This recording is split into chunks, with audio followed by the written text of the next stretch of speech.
Hello, Nomads, and welcome to episode 6 of the Nomads of Fantasy podcast. My name is Brandon, and I am here with Eric and Dave. What up? Hey now. And clearly, we're still working on our intros. Still got to work on those intros. Maybe you never will, and that'll just be the awkward moment that we just always deliver. Switch it up. So today, we were going to talk about a Quentin Tarantino movie that came out in 2019. And it's called Once Upon a Time in Hollywood. Neither of these two have seen it. I loved it, so I wanted to recommend it to them because they do like Tarantino flicks, and it was just a matter of time. So shit, we have a podcast. Why not talk about it? Okay. Now, before we get into that, I don't know. We always like to catch up on what we've been up to. So, Dave, what have you been watching or playing? Watching, I actually got it. As weird as it is, I had a little bit of spare time to myself. I started watching season 2 of My Hero Academia. Wow. Yes, I'm so proud of you, Dave. I'm only a couple episodes in. I was just dipping my toes. I still have the same complaints as I did before, but it's growing on me. It's pretty cool. So, I mean, I haven't really watched too much this week. It's been a busy week. Been playing a lot of games. Finished Far Cry 5.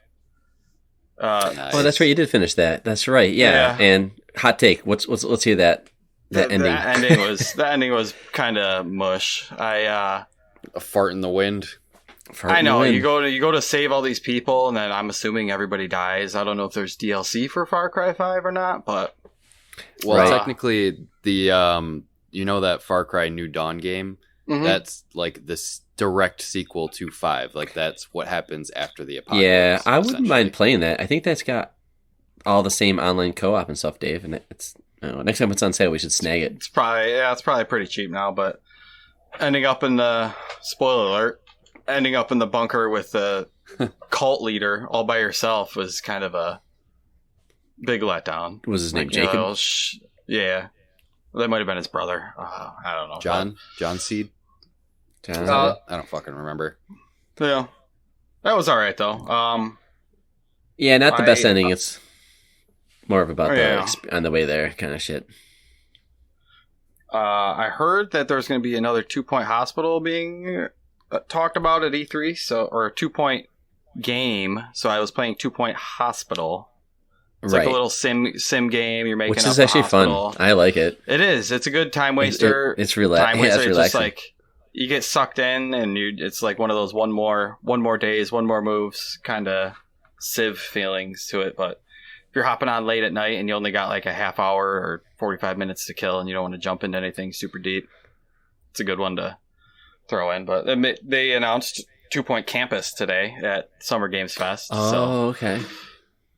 So it's basically the same thing except college campus. You're building all sorts of crazy labs and stuff like that. So what's the hook of those games? Is it like because the last one of those that I played was like fucking Sim City.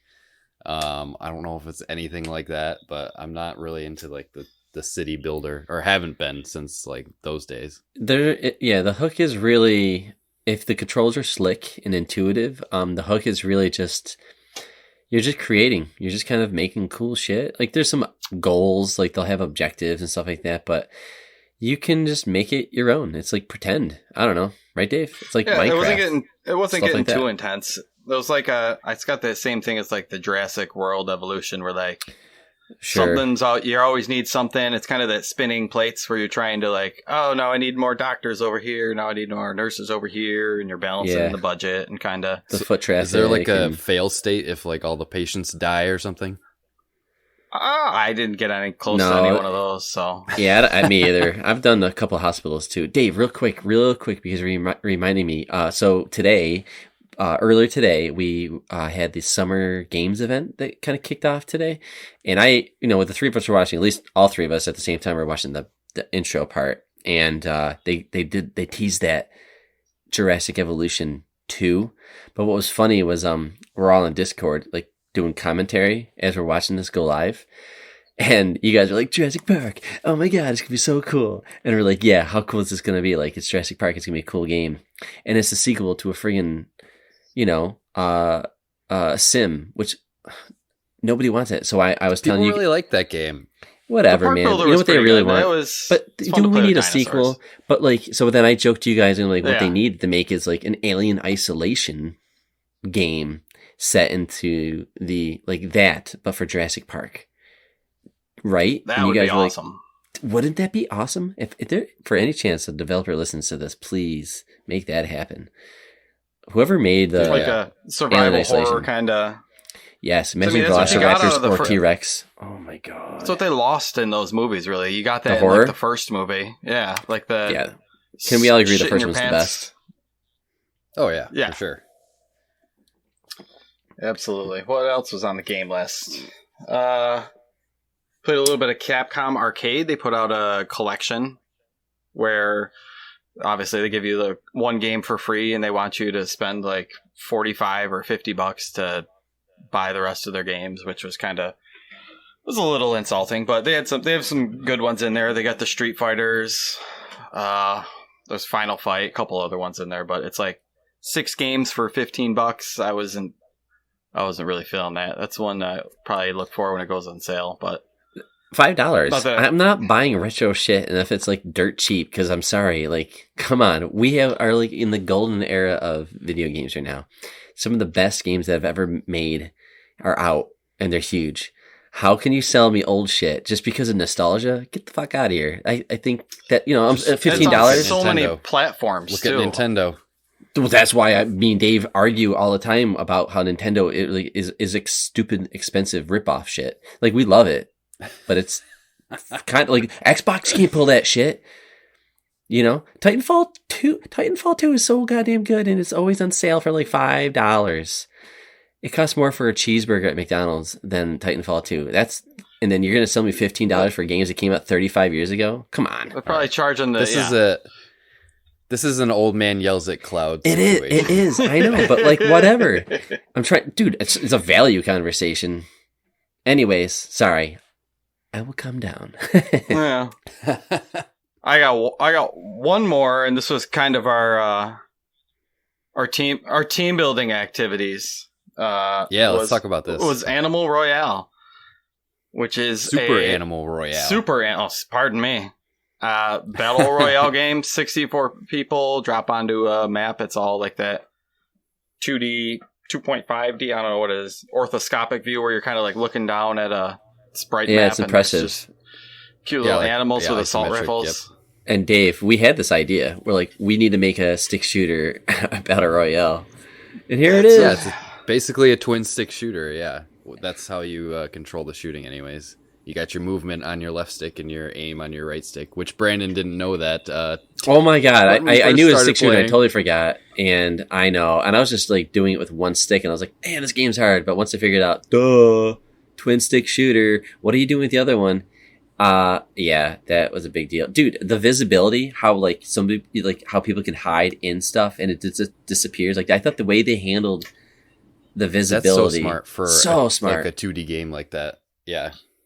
Because that's yeah, I basically. played a couple of solos yeah. and I got pretty far, and that's one of the things that I ended up doing was hiding in a bathroom with a shotgun Yes. or hiding in a Yeah, barn so with I got- shit like that. I got way farther, like you, Dave, when I played solo. I played a couple matches after we were done solo. And I think the first match I played, I got 3rd place. And then I played a couple more. I got like 2nd place. I still haven't gotten 1st yet.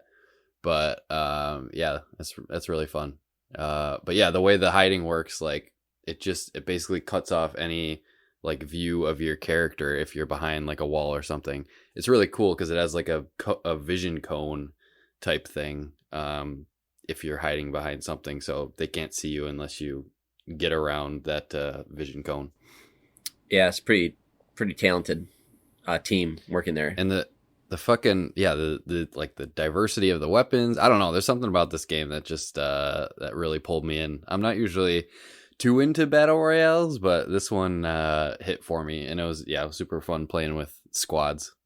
Yeah, I learned some stuff playing too. Like this, there's the sniper rifle that we were all avoiding. I found out that just bypasses people's armor, things That's like really that. cool. It drops Like the their poison health. darts? Yeah. Yeah. So there's a lot of little nuance. You can get into a hamster ball and run around and murder people and roll like instant kill. Ooh, My favorite was the emus. You can hop on those, and they travel faster, and you can use your attack button to peck people. That was really cool. Well, it's got a nice crisp art style to it, so it looks nice. It's I don't want to say flash gamey, but it has that vibe for sure, like that.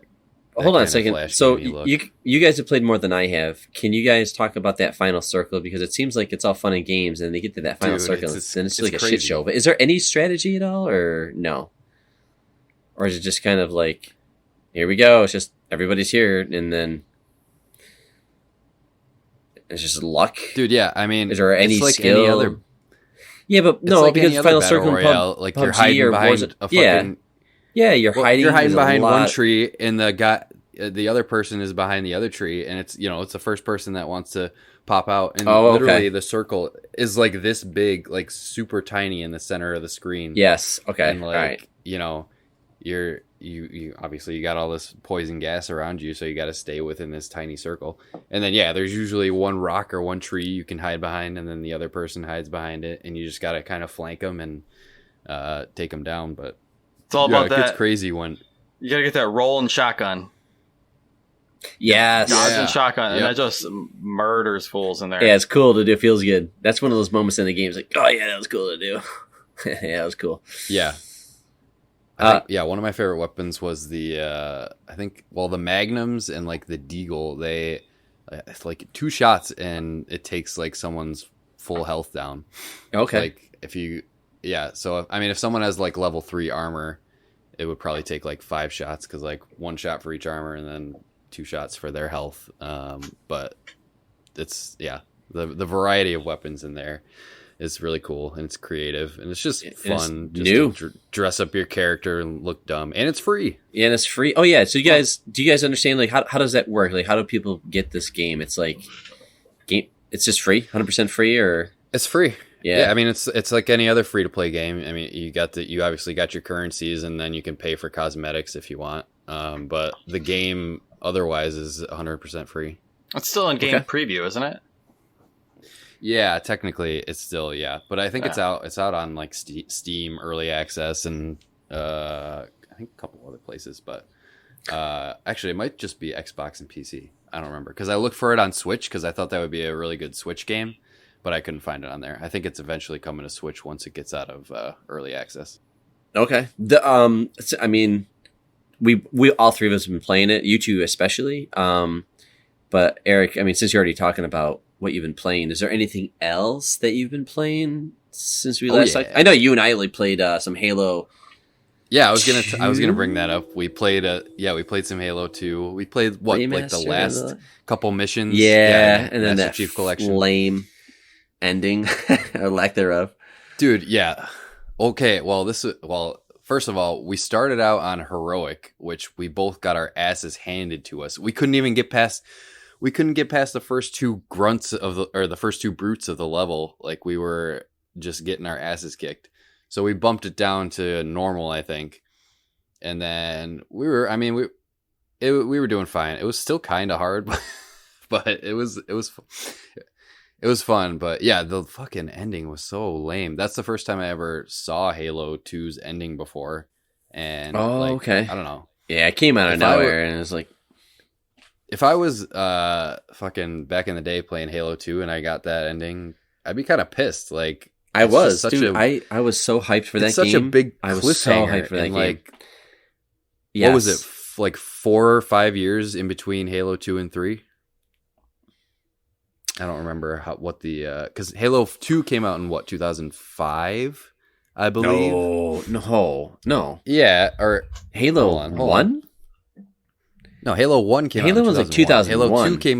Halo 2 came out in 2004. Okay, yes, that sounds about right, because I was still in college. Halo 3 was 2007. So 3 years, but 3 years to see the what comes of that fucking stupid cliffhanger.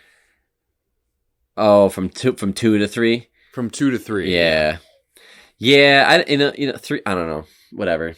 Yes. But that game, the gameplay still holds up. I still had fun like playing co-op with that game. It was like, it's Bungie, man. They've always been polished. Fun. It's fun co-op, and the fucking remaster, I don't know, I guess remade cutscenes in the Master Chief Collection look so fucking good. They look so good. But other than that, I'll give you I've been still dabbling in a little bit of Mario Odyssey. That's awesome. I'm up to like 420 moons now. Hey. 420 baby. But yeah, 420 moons. So I've got like, I think I was at about around 400 last time. So still dabbling in that. But the main game that's caught my attention lately is a little game called Griftlands. I told you guys about this a little bit. Let me pitch you on this. Brandon hates deck it's a builder, card game. card battler games. Yeah, I'm a card guy. So hit me up I'll with sit this. this one out. Dave would love this game. This is right up Dave's alley. So it's a nice blend of genres. It's a card battler or whatever, deck builder they call them, an RPG and a roguelike. So it's all of those combined together. So think like Slay the Spire, and I've heard this comparison before, but if Slay the Spire met like Mass Effect or something. So it's got that Mass Effect like type universe with the sci-fi, but it and the RPG elements, but it's also it has those card battling elements of Slay the Spire, and it's really cool because, like I said, it's got the RPG elements. So I mean, it has like the standard, like you're talking to characters, you got these like speech trees and everything. But what's cool is there's two types of card battles. So there's negotiation battles, and there's like actual like battles where you just fight each other. And you have two separate health meters. One's called Resolve, which is basically your like speech negotiation health, and then one is your HP, which is your regular health. So if you run out of your Resolve, you can't like choose to negotiate anymore. And if you run out of health, your run's over and you basically have to start over, since it's a roguelike, so you start from the beginning. Is there like an overworld? Are you like walking around and talking to people, or are you just like following a progression from like point A to point B to point C? And so it's procedurally generated, so every run is different. And like the way it looks is like when you go to the overworld is kind of like, I don't know, think of like a board game type map. So it's got like just a map with different mission points, and you can choose which mission point to go to. And then you see your little character icon like go across the map. And then along the way, you can run into like random encounters where, like, I don't know, this bandit rolls up on you and he either wants to fight you or steal something from you. Or I've had like someone just give me like random items along the way. That's pretty cool. And yeah, so you choose, you go to these different mission points. It's broken up into days. So like you do a certain amount of missions for one day, and then you go back to like your home base and you sleep and you restore like your health and your resolve for the next day, and you keep continuing on from there. But what were you playing on? Like I'm playing on Switch. Okay. It's a really good game for Switch, but my only complaint there is like it was originally a PC game, so the text is like super small if you're playing in handheld mode, which kind of stinks, but I've gotten over that. I'm not too old yet, so my eyes are still pretty good, so I can read it. Oh, it looks like it's Switch, PlayStation, Xbox, pretty much everything. So. Yeah. I've been following this game for a while because it's been in early access on Steam for like 2 years. And it finally came out, I think, last week. And so I picked it up. It was on sale for like $14.99 on Switch. But it's really cool. But the hook for me is like the two different like battle systems, like I was talking about, the negotiation and the just the regular battles. So the way that can fall into play is like, say you have like this character that you're supposed to fight for this mission, but he has a friend that will also fight for him if you choose to fight him. You can talk to his friend first and basically go into this negotiation battle to basically convince him to not fight with his friend, or you can decide you just want to pay him off so he looks the other way, so the battle will be easier. So it has all of these different RPG elements going on. It's really complex. Like when I first initially started it, like everything was really overwhelming. Like there was so many different like effects that the cards do and all that stuff. I think that's the biggest hurdle in the card battlers is like understanding all of the systems going on and everything and what all of the different like status effects mean and all that stuff. But once you can get past that, it's really cool. But I don't know if I'm selling Brandon on it, but Oh, me pass. Hell no. dude, you should look. You should. I know Dave will like it. Yeah, dude, I tried but Hearthstone and I couldn't get into that. Dude, I think I don't know. Maybe with the RPG elements, it could bring you in. You should just oh, look yeah, up a gameplay video. It sounds cooler than most of the card games that I don't know. It's weird. It's like card games on a console. It's just like, but cards are for me to pretend I'm doing something. So if I'm playing a video game, I don't have to pretend in the same way because like I can be the thing. Like I can play. It's 3D now. It's not. I don't know. I can't. Let me tell you the scenario that happened to me. I was before we got on. I was just playing. Oh, okay. And so It's fresh. I went through. I mean, I only made it through one run so far. So, like at the end of the second day, I did all these missions, all this stuff. So by the end of the day, I was ready to like go back to my home base and rest and move on to the next day, which restores all your health and everything. Mm-hmm. So I was really low on my resolve, which is like the negotiation points. And I was like, I only had like half health left. So I thought I was in the clear. Like I went back to my home base. I'm like, yeah, I want to go rest in my bed and go to the next day. But there was an assassin in my room waiting for me. That's pretty sweet. So yeah, like when I walked in the room, it was like, yeah, there's someone in the shadows waiting for me. And like I talked to them and I had the option to either try to negotiate with them to like not kill me or to fight them. But since my resolve was basically gone, I had no choice but to fight them. And I only had half health. I only had half health left. And like, you can't escape this battle. Like some battles you can, there's another system on top of this that I'll try to explain. There's a panic level. So if you get an enemy down to a certain amount of health, they'll panic, quote unquote, and they'll like surrender the fight. And at the end of the fight, you can either choose to let them go or you can execute them, which is another cool thing. And there's consequences. There's consequences. There's a risk reward for that. If you choose to execute them, you'll get this certain like card ability. Like each character has an ability you can gain if you kill them. But everyone who's connected to them, all their friends will hate you, so they'll come after you. But if you decide to spare them, they'll, you won't get all those consequences, but you won't gain the rewards if you do kill them. So there's a risk reward there. Sure. Yeah, so I had like going back to the assassin thing, I had no choice but to fight them. And there was none of that panic stuff. Like it was either I kill this guy and live or he kills me and I die. So I ended up dying and that ended my run. And I don't know. I wasn't even mad about it because I thought that was such a cool thing.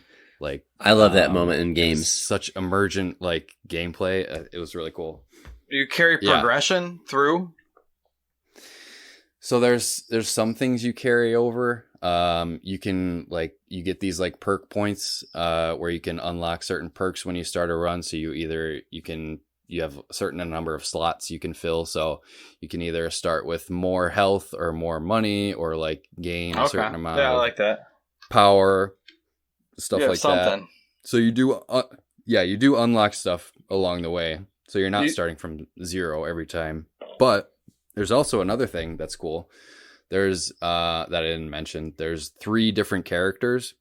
And so you start with the first one, and she's just like a bounty hunter, who was like sold into slavery and wants to get revenge on this person who killed her family and all this. Some cool backstory. But after you finish like day 1 of her story, you unlock another character. and you can actually get have two separate stories going on at the same time. So you can have one run with one character and another run with another character, and so you can have up to 3 separate runs at the same time, which I thought was really cool. Yeah, that's pretty cool. I like that. But there's a lot going on in this game, and I feel like I just scratched the surface, but I'm excited to dig more. How did you find out about this game? Did you just come across it, or you knew about it and you were tracking? Like I said, I've been following it for like the past 2 years. Okay, because it's early access. That's right. Yeah. Yeah, it was on Steam early access for the past 2 years, and I was gonna buy it on Steam, but then I'm like, I'll just wait. And then I saw it finally came out of early access last week, and I'm like, yep, I gotta buy this. Okay, what's it called again? It's called Griftlands, and you're playing it on your Switch, but you can get it on everything, or it's on anything. Okay, it's on everything. Cool. Yeah. So this is a new. Okay, cool. All right. Any other comments you want to make on it? Otherwise, I feel like it's a good time to move on. But yeah, anything you want to add to that? I think that's all I had. Yeah, that was it for me. Okay, cool. I'll just real quick, just because I know they're like kind of into this, but I played Mortal Kombat 11 story. Not all of it, but I yes, yeah, dude. And I was working on the story, and I just gotta say, NetherRealm Studio is the main studio making these games, right? Like that's the company, like that's the team. Yeah. So Ed Boon and all those guys, right? Yeah. So I just gotta say, whatever, man. I don't like any of the movies. I think they're all trash. I think they're all bad, and I think I can't stand that video game movies can't ever just be good, like a good movie. We all agree, at least, that the new one that just came out in 2021, right? The main character was lame. He's a new character, and he was lame. I don't care where he's from, what his background is. That's where you're going. Debating. And I'm great movie, but he was like a piece of cardboard. But like I'm playing the Mortal Kombat 11, and first off, they have such good technology to really capture people's like subtleties in their facial acting or whatever. But just the story, the world, it's just better in their games. Like when they did Injustice 2, I thought it was better than the Zack Snyder shit that's been coming out. Like I don't know.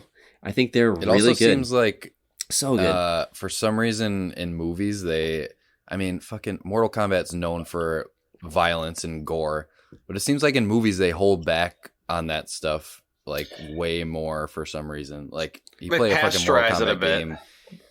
But like, exactly. You gotta water it down so to appeal to more people. I think with like the games are more focused on like the gamers. The gamers know that what the fuck is going on. But okay, hold on though, because again, I don't want to say too much, but like we saw a Tarantino movie that's fucking violent as fuck at the end, right? So in one scene, but hold on, but like when I watch Mortal Kombat, when I'm playing Mortal Kombat 11, every fight and every person like has just like these ridiculous deaths.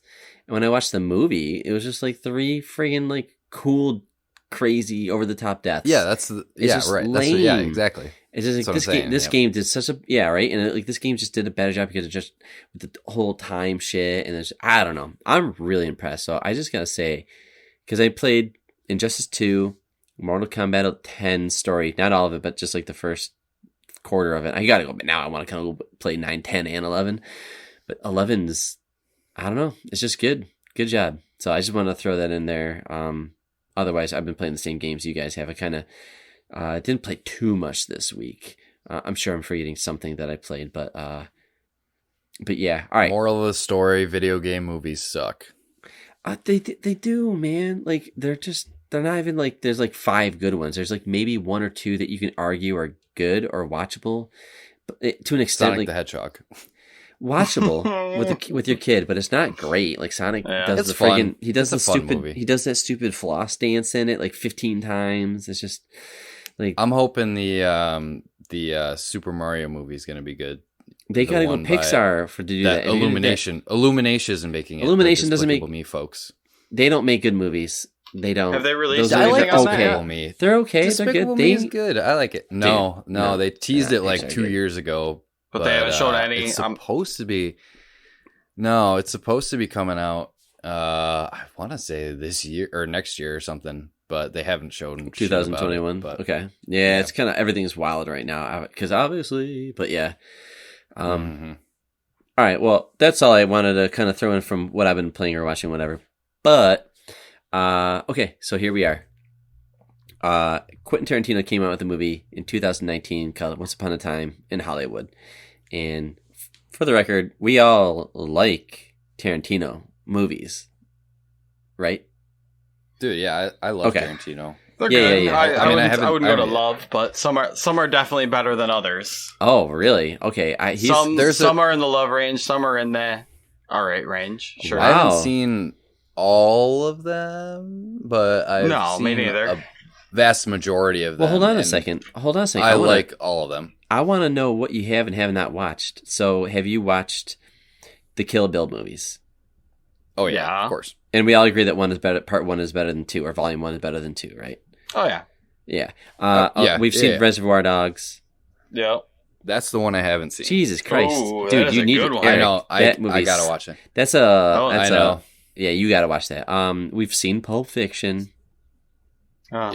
Yes. I honestly don't think I've seen that. I think I've seen every part of that movie, but I don't think I've Oh, actually one of sat down those and watched yeah, it okay. all the way All right, through. yeah. You should. It's out of order, so like you probably still would get like the same experience when you watch it from beginning to end. But if you want to just see what kind of made Tarantino, like he's always like since I think Reservoir Dogs or whatever, he's made a name for himself. But Pulp Fiction is his early movie that just is like that's his like, because I think everybody knows that. Not Django.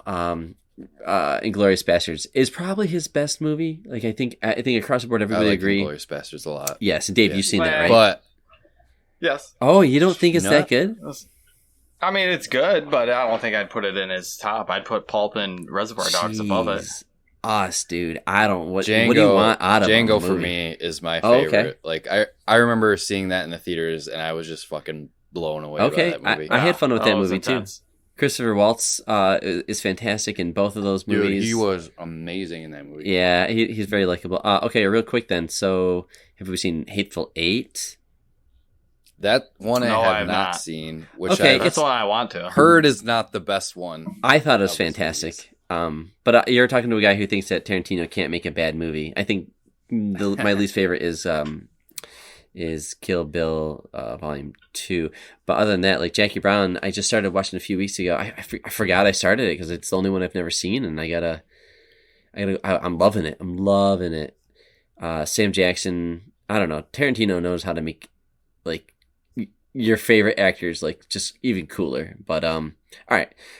So he's made a lot of movies. We've seen them, or most of them, or whatever. But we're familiar with what we get out of Tarantino. Tarantino is all about world building and dialogue, right? Like ultimately, he just makes really cool dialogue, And hyper violence.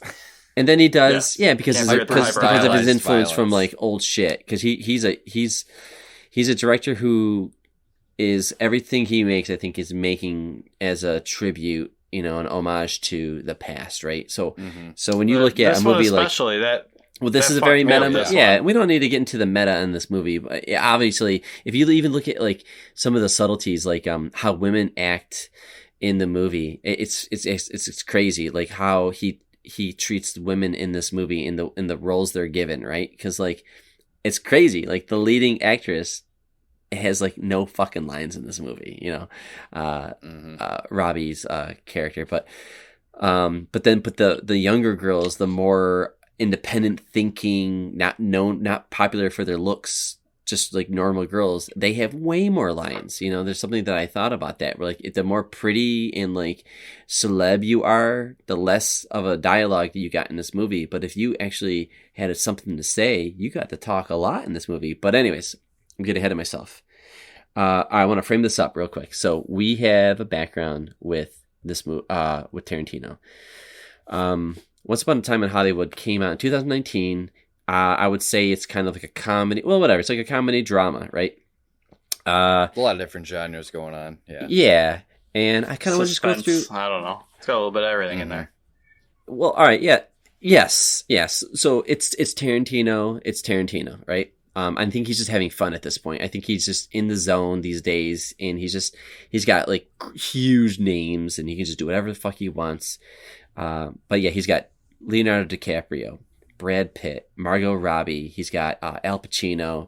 He's got a lot of his old people that he used to work with. So there's a lot of. I was gonna say Tarantino likes his like core actors that he likes to work with, because like he Leo does. obviously has been in fucking Scorsese Django. does. Christopher Nolan does. I mean, this happens, right? It's okay. Yeah, it He always knows- happens. Yep. I think a lot of people want to work with Tarantino. I think he's like somebody's just like, it's like it's an honor to be picked to be in his movie. Well, because you know, partly I think it's because of the dialogue that he writes lets the actors shine basically in the role in a different way than what they usually do. Yeah. Mhm. Yeah. Man, Leo in this movie.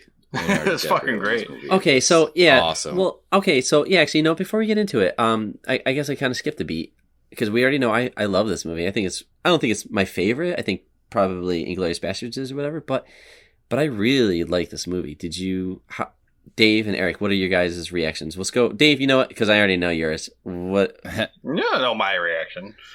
I have all sorts of mixed feelings about this. you Eric, said? go right ahead, please. Oh, okay. Yeah. I'm in the same camp. I have mixed feelings. Overall, I would say that I enjoyed it. For an almost 3-hour movie, it didn't like feel like a 3-hour movie. Like Sure, even which though is there's impressive to do. even though there's a lot of dialogue going on, I think it has a good pacing. Like it moves pretty well. There's didn't 3 find core myself- characters technically, I guess. Yeah, I didn't find myself like bored throughout any of it. Yeah, I mean there was some things that I had issues with, but I would say overall I liked it. Okay, we'll bring up those issues and things that you liked as we go over the plot. But all right, Dave, what about you? You said mixed reactions, so this is kind of a meh, or it's good. It's not great, well, but it's good. I mean, it's got Tarantino's dialogue is good, and one thing I noticed in this one is he's getting like some of his earlier movies were more little simpler with his framing of his shots and stuff like this, and you can tell that he's got a bigger budget to work with, and a lot of the shots that he's using and his framing of stuff is really nice. So, which he kind of had to do, right? Fantastic, because it's Hollywood, and he's got to do so many things visually to just keep up with the theme. But yeah. One thing that fucked with me going into this one, though, is I knew nothing about the movie going in. Absolutely Good. Zero. That's the way to do any movie, honestly. Mm-hmm. This one, you need some history, I think. You need some history of Hollywood, and you need to know, because a lot of the stuff that he's doing is paying homage or referencing old stuff. So, oh, yeah. Yeah, he's pulling in like Bruce Lee and shit like that. But then, like, there's the whole...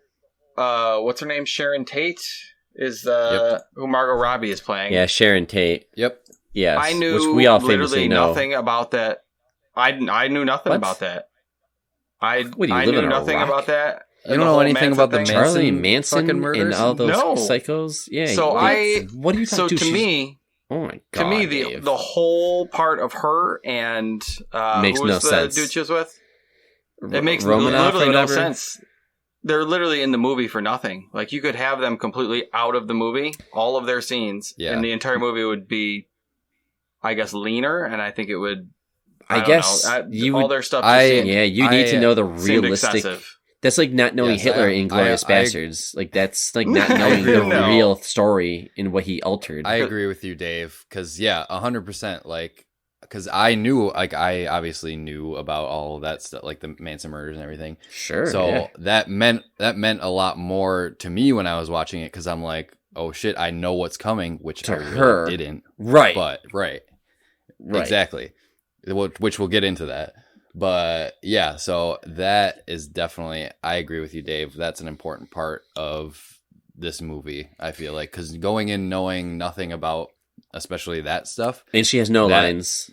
The Sharon Tate, the Sharon Tate storyline probably didn't mean anything to you. No, well, that I wouldn't even known the guy that came to their door was Charles Manson. Apparently, exactly. I wouldn't have known unless my wife had mentioned something to me about, because he doesn't. There, you never hear the word Manson in the entire movie. You just know there's some fucking hippies on acid in the desert. They say Charlie, but that's it. Yeah, but that's all you get, and unless you're, that's a big concern. Yeah, so if you're gonna watch, if you're gonna watch this movie or you're gonna recommend it to somebody, at least they should understand. Like, listen, it's not like you got to do homework, but just catch up real quick. Why Charles Manson is notorious for what he did. Like, just look at who he killed and what he did, so you can see how fucking violent and evil it was. So that way, when when Tarantino makes a movie with those fucking characters, and like Eric was like ready. Like, I watched that movie, like knowing like, well, I know how it's gonna end, but what's gonna happen? It's interesting.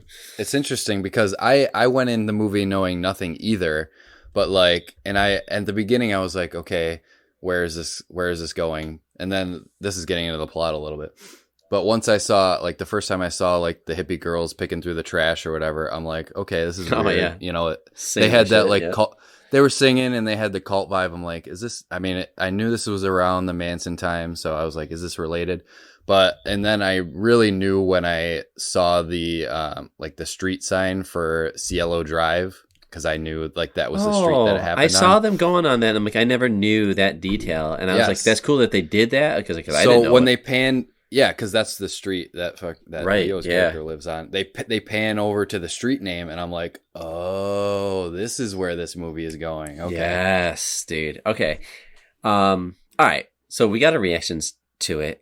You guys have mixed feelings. I really enjoyed it. But anyways, let's actually get into it. So if you haven't seen it, I don't know why the hell you're listening to an episode about the show, but I would say we all think it's watchable, but like, just kind of know what we just talked about. Like, just kind of go and kind of catch up real quick on what Charles Manson did, and that his posse did, rather. I don't think he actually. I think he was just like the mastermind owner. But anyway, okay. So yeah, we have some big hitters in this movie. It's a Tarantino flick, but the plot goes that it takes place in 1969. You have kind of like an not aging, but like fading kind of superstar called Rick Dalton, who's famous for like a 1950s Western TV show called Bounty Law. All this stuff is fake. Obviously, he's not real and all that stuff. And he has a stunt double. So Rick Dalton's played by Leonardo DiCaprio, and his stunt double is played by Brad Pitt, who is Cliff Booth, who is probably the coolest, most handsome, coolest character I've seen in a long time in a movie. Like, man, I wish, like, I'm 40. I just gotta say, Brad Pitt still has it, man. I know, he's just so fucking cool. He's a good-looking dude. DiCaprio is really handsome, too, in his own right. And, like, these two together in a movie, I just need to see more. Like, they can make a trilogy out of this shit just because I love these two characters. But anyways, so yeah. And then, like, Cliff Booth, who, as a stunt double, actually has a interesting story because, okay, so this movie is going to follow three characters. It's going to follow Sharon Tate, obviously, real person, and then two fictional characters that Tarantino created. Rick Dalton, the movie star, and his stunt double, Brad Pitt, who's played Cliff Booth. So, Cliff Booth has his own backstory, oddly enough. You would think he'd be a secondary character, but he's like a third or if not half of the movie is about him. But war veteran, and then he was he was married at one time to Natalie Wood, who famously died on a boating accident. In the movie, they did the scene. I'm jumping a little bit, but in this scene, they kind of did it differently because they kind of got to put Cliff Booth into this because it wasn't him that actually killed her. But in this version, he's married to her and all that stuff. We'll get to that scene later. But in real life, Christopher Walken was on the boat. There was 3 people on that boat. And I think the thing is like Natalie Wood was a rising star, was drinking maybe, didn't like the water, wasn't a fan of the ocean or swimming or whatever, and she drowned, right? Just whatever. See, I didn't know any of this, which is interesting. Dude. Yeah, see, Yep. and I kind of know a little bit of that. That scene was kind of hilarious because I'm like, I would fucking shoot her too. There might be reasons, yes, ripping into me like that. Jesus. Sure, and that's all. I think all that is fictional. We don't really know the true story, but I think probably why I got a lot out of this because I knew some of these stories. So, but anyways, but yeah. So those are the two guys and then Sharon Tate. But she's really just kind of in the movie just because she's the anchor of the reality that we know and we kind of follow her along and all that stuff. But we're really following the other two guys because they actually have the dialogue. And I'll say Leonardo DiCaprio, even though as cool as Brad Pitt is, Leonardo DiCaprio really dude, did a good job in this movie. Like he's just, he had fun in this movie and yep.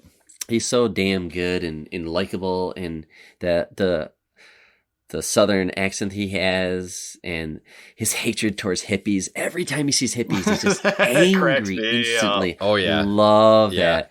Fucking love dirty it. hippies. Oh god, get out of here, goddamn hippies! Like they're like holding a pistol in the car at one scene. He's just like slamming the hood. Get out of here, shit! God damn it! He's the picture of margaritas. That is fantastic. In the rover. That was good. That was a good. Yeah. Yeah.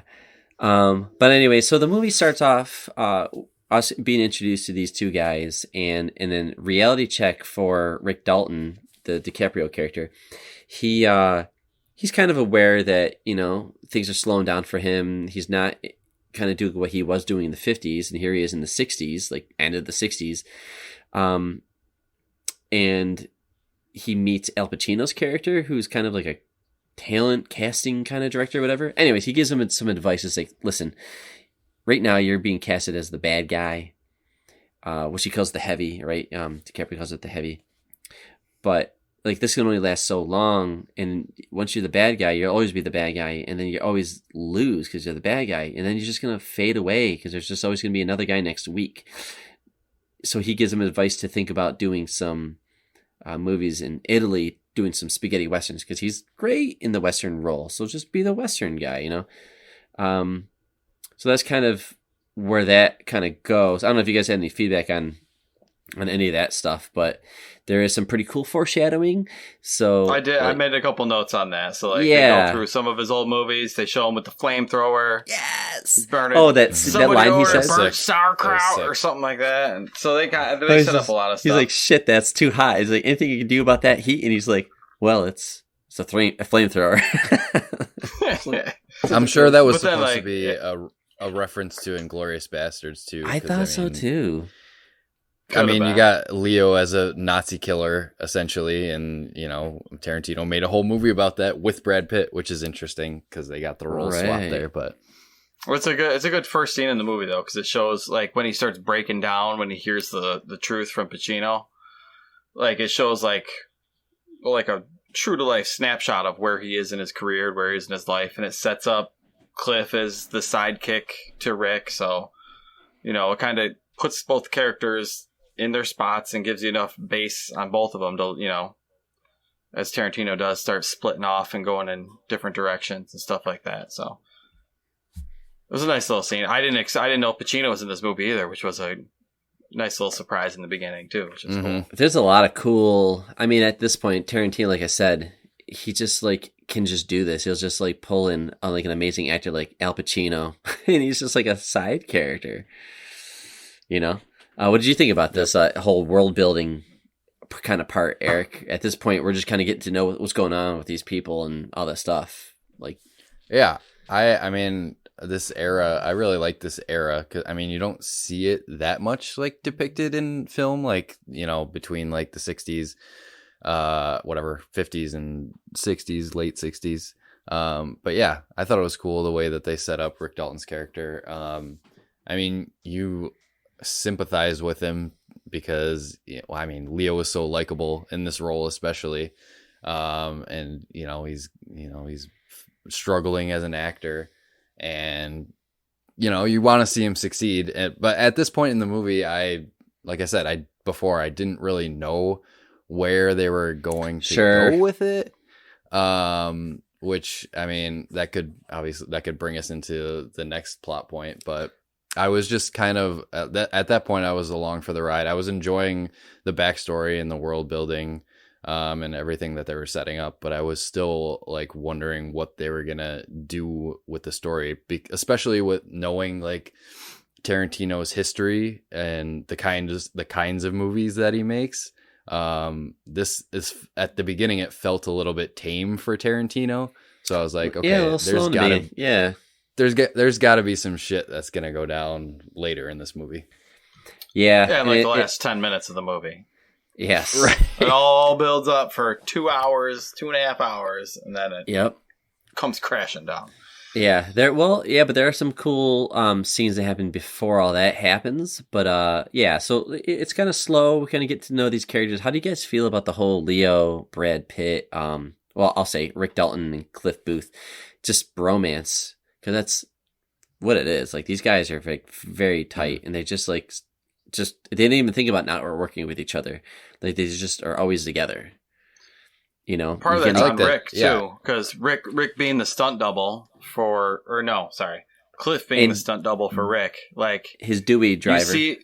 You see what a nice house Rick lives in, and then you see the shithole that Cliff lives in, and you kind of realize that basically Cliff's his entire existence is based on Rick's success. So if Rick fails, then Cliff is fucked. Mm-hmm. So. Yeah, like that's why he's okay cleaning gutters and putting antennas back up and doing his, driving them around and shit. Because what else? So that's what he does. He's Rick's ride or die. That scene when they were driving in the car in Rick's car initially, and then he parks, and then Cliff gets in his own car. I'm like, so cool. Okay, he drives a piece of shit, and then he pulls up to this shitty trailer in this back lot of like a drive-in movie theater. Yes, and I'm like. Yep, and I'm like, dude, this guy lives like fucking like a bum, but he's Brad Pitt and he's gorgeous. He could just be a male model whenever he wants, but whatever. Dude, he's got it. Cliff's character has got it made. Like, he's obviously getting paid by Rick to do all this stuff, like drive him around. How much is he getting paid though? Not much, apparently. I guess not much. Or he's just enough not a money guy. Enough for him to make a living. I think like you said, I think it's just their relationship. Like, they're super close friends, and they mention, one in a scene later that they're like, almost as close as brothers can be. So they got a super tight relationship. Yeah, it was cool. But yeah, I like the dynamic between.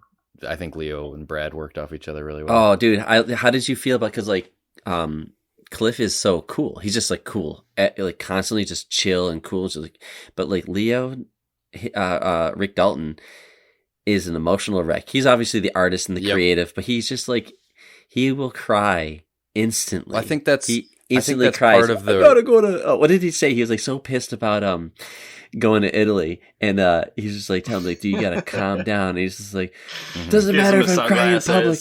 Nobody remembers who the fuck I am anyway. Just take me home, Cliff. Take me home." That was part of what made that relationship so strong. Yeah, instantly. Like, Cliff keeps him grounded, while he's having an emotional breakdown.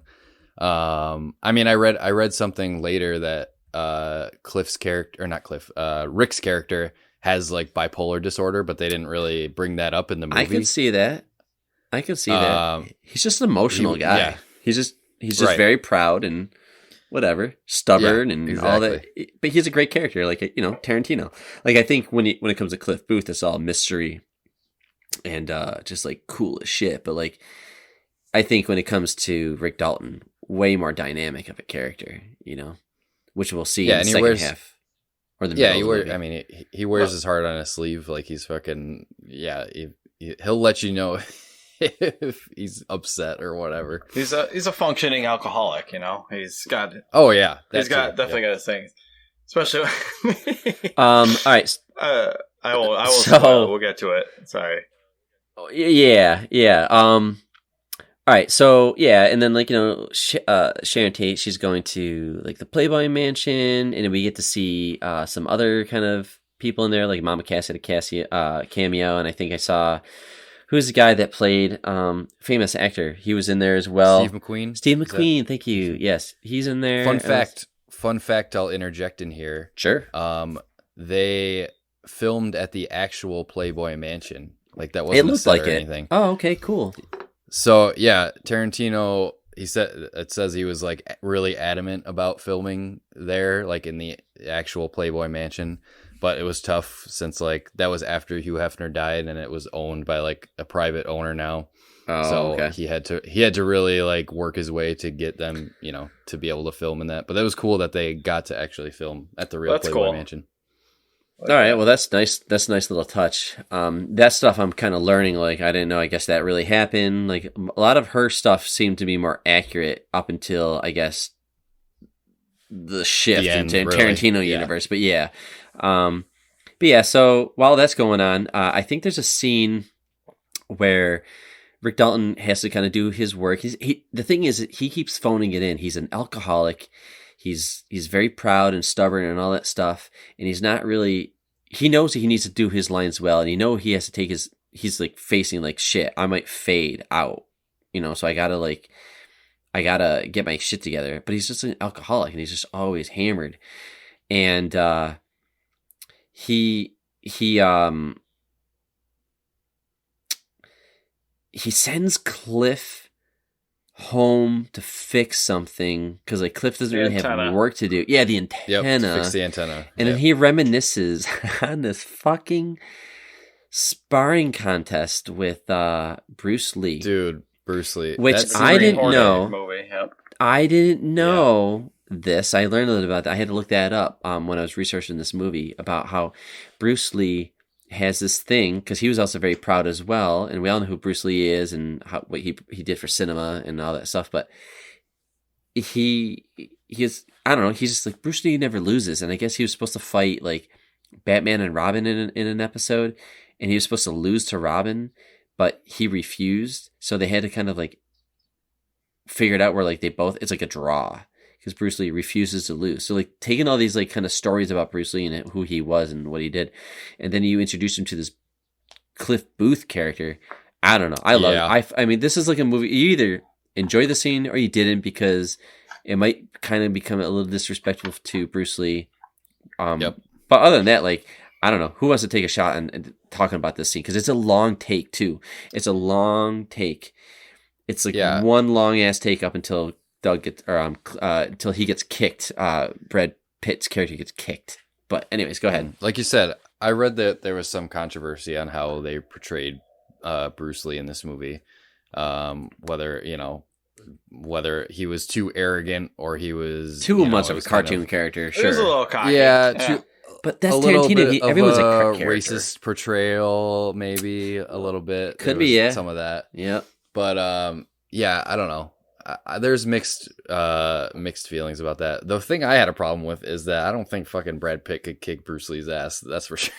That's for sure. Well, no, but that's the thing. Like, Bruce Lee's talking about how he could take out all these people, and like a lot of people are like, yeah, but you never did. And like I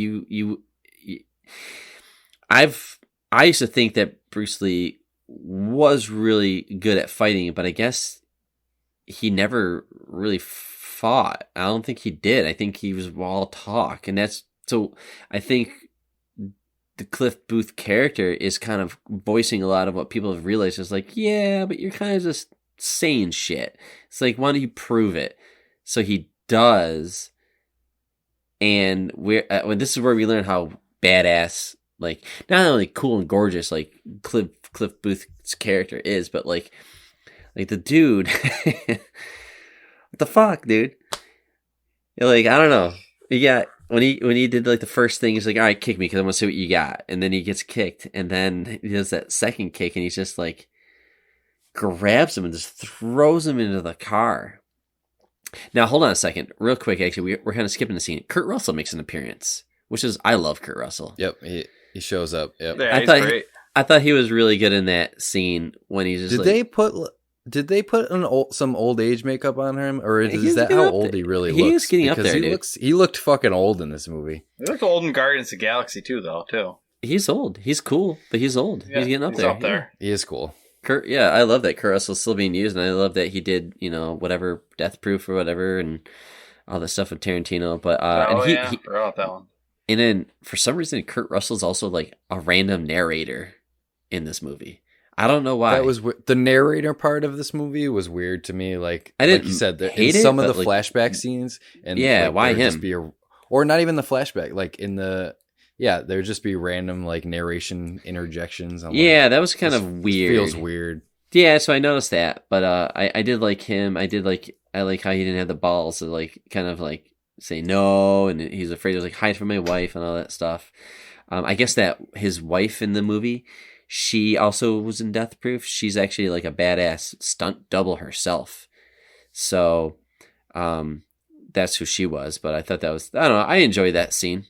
What about you, That Dave? scene when it was it was funny when his wife came out and she was all pissed that he She wrecked is her ripping car. it. He's by like, throwing oh yeah, Bruce Lee I into threw him it. in the car. He's Yeah. like, my fucking car. I didn't know it was your car. That was good in I like scene, that. just because I was curious to see, like, I wanted to see more Bruce Lee fighting rather than, like, Cliff fighting. Sure. Because I see Brad Pitt getting up to fight, and I immediately think of, was it Snatch? Oh yeah, that's a great movie. And he's the bare knuckle boxer in that one, but Yeah, the one hit wonder. but yeah, it was just more of the tension in the scene, but it was funny. It was more of a side little piece, but it was it was a good little scene. Yeah, I think Tarantino just wanted something to say, but yeah, it was pretty cool. It's just like, but that that's when he was like, hey, this guy killed his wife. Like, really? Yeah, and got away with it. He's like, oh fuck, Oh yeah. Did they go to the flashback from there? No. So that is. Oh yeah. No, actually, they did that in the trailer with Kurt Russell talking to DiCaprio. He's like, yeah. "What do you do?" Yep. He's a killer. He like killed his wife, and then they show that scene. There's a couple flashbacks in here. But yeah. So then, so that goes down. So then he keeps working on the top of the house, and then I think not too long from that. I'm looking at the plot here. It says that Charlie Manson actually makes his appearance, and he's cutting through Polanski's residence, right? And the Terry character comes out, and he kind of yells at him. He's like, well, what are you doing? He's like, all right, whatever. He's like, I thought my friend lived here, blah, blah, blah. That might be historically accurate. I don't know any of that part. But yeah, so then that's like really the only time we see Charles Manson. But then I thought this was really cool. So Another fun fact, sorry. Oh, go ahead. That same actor that played Charles Manson also plays Charles Manson in the Netflix saw that show Mindhunter, today. which is interesting. Huh. Yeah, a show I want to actually watch. But I watched that the was cool. first episode of that, and I was kind of bored. But whatever. That's okay.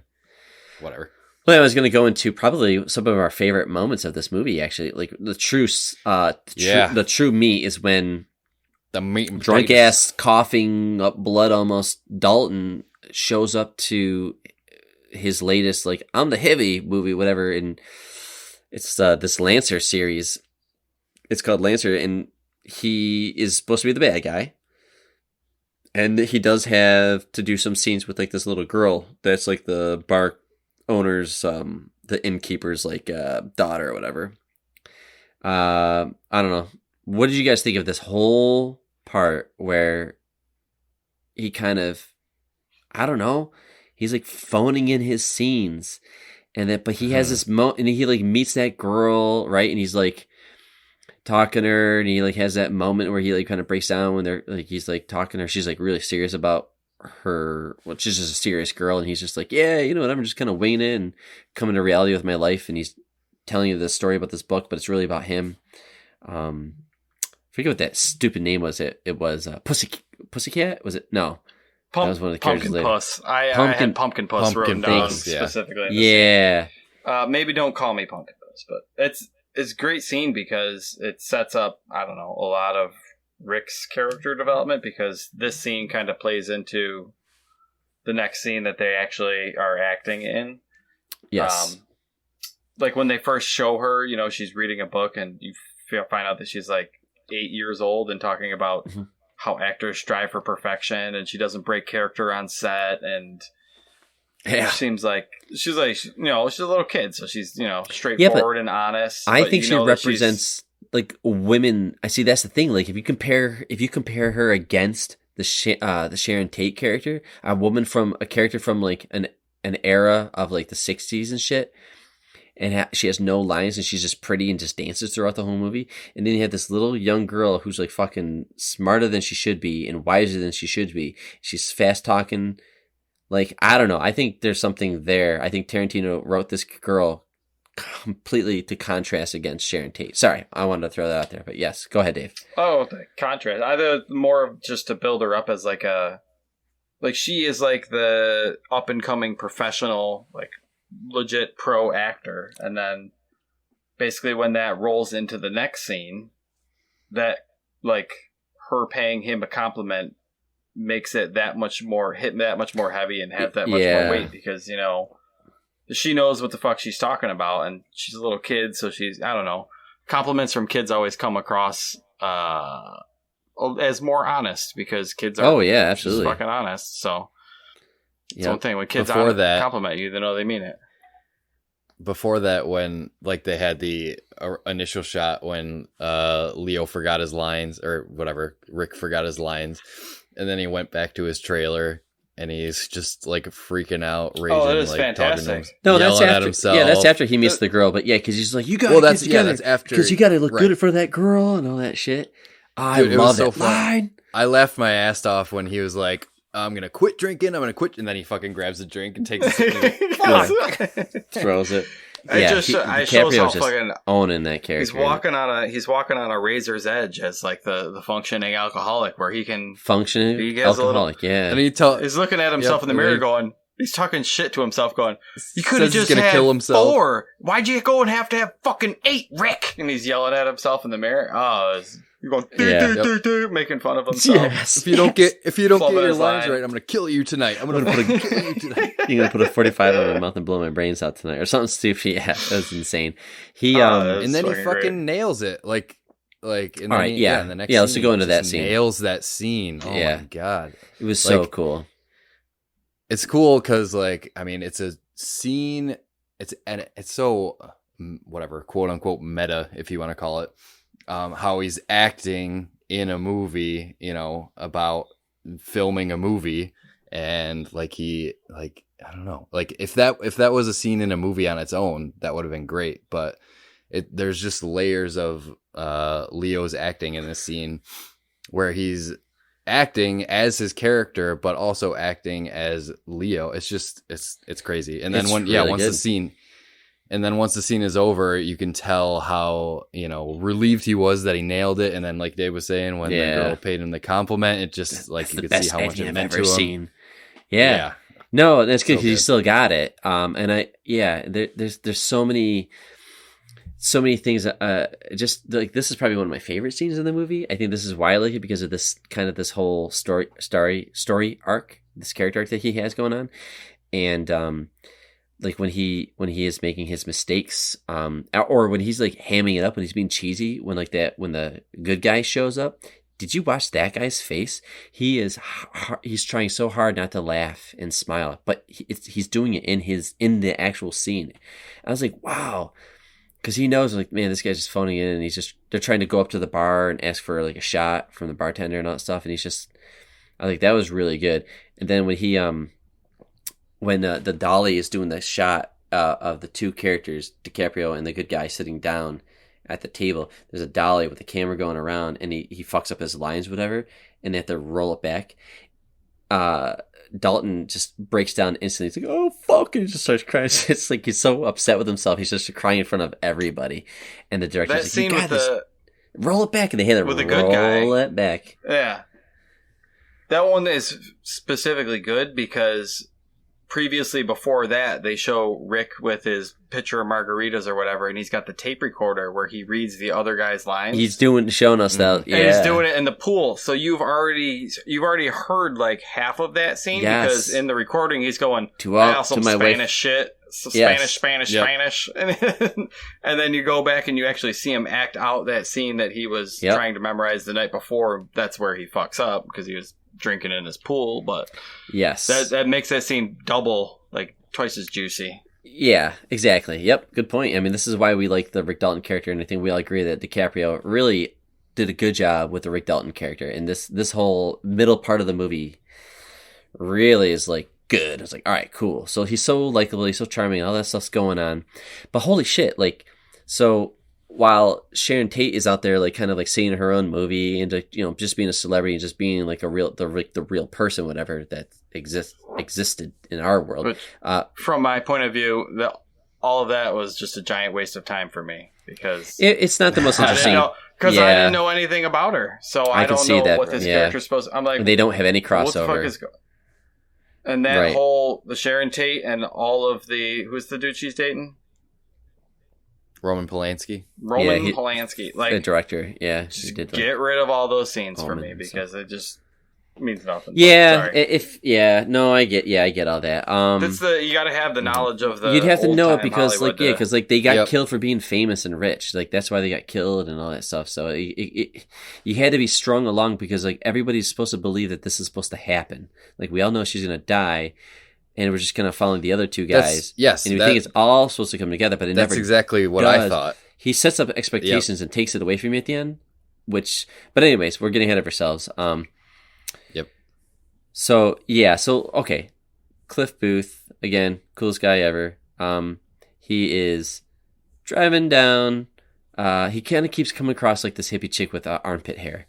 I don't know if anybody wants to talk about this part, but it's like that whole start. Hair? I didn't even notice that. You even notice that she lays on his when she laid in his lap. Yeah. Puts her arm up. I didn't see that. Spawn Ranch. But yeah, he ends up he keeps passing this girl, and then she's like vastly younger than him, like so much younger than him. But anyways, she says something. She's like, I need to go to Spawn Ranch, and he's just like, all right, I know what that is because I'm a stunt double and I used to do shit there. Not for a while, but yeah, which was real. This really happened, I guess. Like the guy from Spawn Ranch was banging all these girls, and this is fairly true. He's just kind of weaving his own alternate version into it. But anyways, yeah, if anybody wants to talk about the whole suspenseful, because I like this shit. This is a probably one of my favorite scenes in the movie. I have a love-hate relationship with this whole sequence.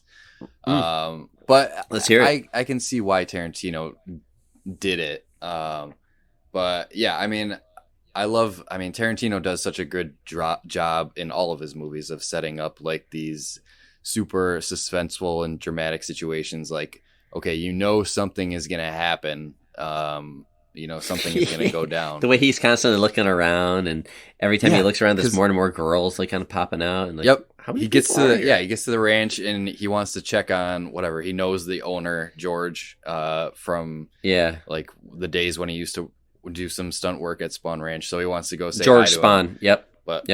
George Spawn. Yep. All these, but like you said, he gets there and he knows something's up because all these just random. The way they're talking about it he's napping. Yeah, he keeps questioning. He doesn't want to be awake. Yeah, he keeps questioning him like, so George just let you live here, and for no problem. And they're all just like, yeah. And they kept saying he's napping, which obviously in your head you're thinking, okay, George is really dead. He's not actually there. He's dead. Yep. Yeah. So yeah, Tarantino definitely does a good job here of like subverting your expectations because. Cliff gets all the way up to George's house and goes into his room, and he's actually there napping, like they were telling the truth. Yeah. Like, oh yeah, he's napping because this girl, whatever, Squeaky was her name, that fucked his brains out. Him and, fucked his brains out. Dakota Fanning, I think it was the actress. Yeah, he's got to take Dakota Fanning. I know it's weird. Like, you got older. You're an adult now. I didn't even know that was her until I looked at the cast. It was pretty crazy, but yeah. So he's alive and fine, and everything they told him was actually blind. True. He's blind and a prick. I love how he's like, he doesn't know. It's just so mean. He doesn't know who the fuck Cliff is, even though he told him like 5 times. He like gets up and he like positions us, so he goes, and you see Brad Pitt just like, your breath is just so fucking bad. That scene is weird, but kind of cool because Cliff is like a good guy. He's checking in on this guy. He's like, is he a murderer or is he's a war hero? But he also may have killed his wife. But he's like checking in on this guy. Like he seems like because he told that girl as soon as he got in the car, I know where this place is. Yeah. Right. He's like, he has multiple opportunities to just turn around and get the fuck out of there, but he's gonna go check on his buddy, which Exactly. Oh yeah, shows that I'm he's a going good in there, guy. and this isn't gonna stop me. Dude, yeah. yeah. But I don't know. I thought the whole scene was kind of a letdown because I wanted shit to pop off with all these fucking hippies. That is what I was thinking. I wanted him to start, busting hippies. Well, I mean, he does end up. He does punching bust hippies in Well, the hold face, on a second. so- You didn't think this scene was effective because we're introduced to text. We're thinking that like why the fuck are we supposed to be afraid of text? This little skinny guy is not going to stand a chance against Cliff Booth. Like, this is stupid. This is ridiculous. And then okay, but hold on a second. So then he's walking back. His little girlfriend is she's mad at him. You embarrassed me. And everybody's gone and hiding and all that stuff. He gets back to his car. He's got a flat tire. And he looks to his right. Forget about it. Everybody's screaming at him while they all come out and start berating him while he's walking down the street back to his car. Oh, okay. Yeah, I just remember he gets to the thing and he sees... Get the fuck out of here! And he sees that guy. I can't think of his name.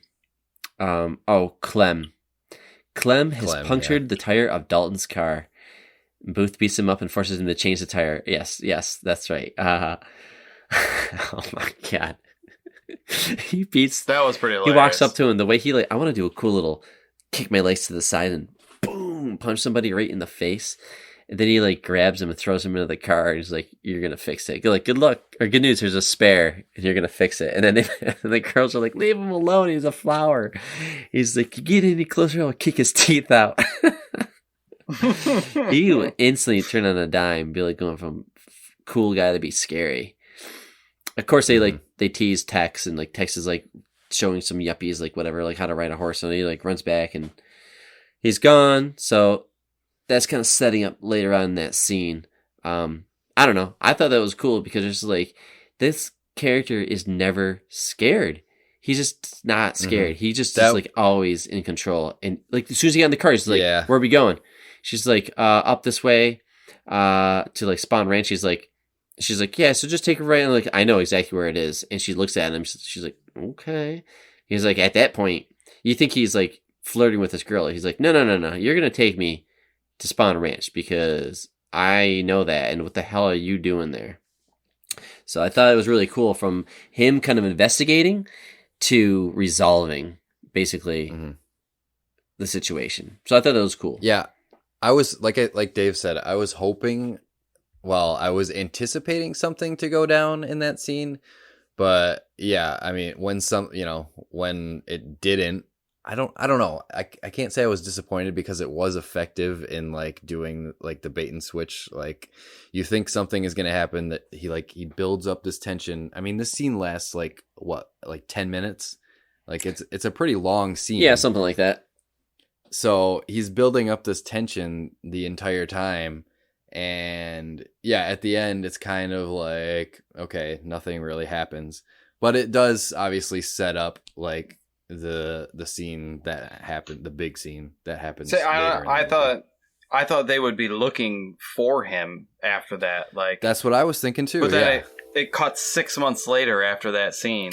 Right, because Rick Dalton finally accepts the spaghetti western gig in Italy from Al Pacino's character, and he becomes kind of successful. For 6 months, he got married and all that stuff, but not successful enough where he's got to let Cliff Booth go. But actually, all right, well, shit. Now we're in the final part of the movie. We're getting hold on? Another tidbit, another fun fact. I think I didn't mention George. The original person that was supposed to be cast in the role of George Spawn was Burt Reynolds. Yeah. That would have been perfect. So he was, he was cast and he was ready to go and everything. He died before they started filming. So yeah, that sucks. They had to recast him. Yeah, the guy that they ended up using was actually also in Hateful Eight, and he's pretty cool in that. Yeah, go see Hateful Eight. We don't have to do a review of it, but it's good. It's fun. I liked it. I think it's that's another 3-hour movie. It's 3 hours, but I think it's just I don't know. Sam Jackson's in it. I think Kurt Russell's fantastic in it. Watch it. Yeah.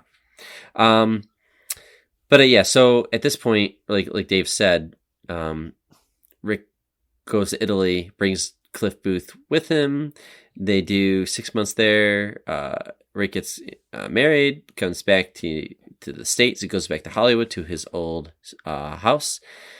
But he also has a conversation with Cliff, just saying like, "Yo, I think I might sell my house. Like I like things aren't going the way I want to. Like I think I just gotta accept the money I have and figure it out, and just kind of retire, whatever."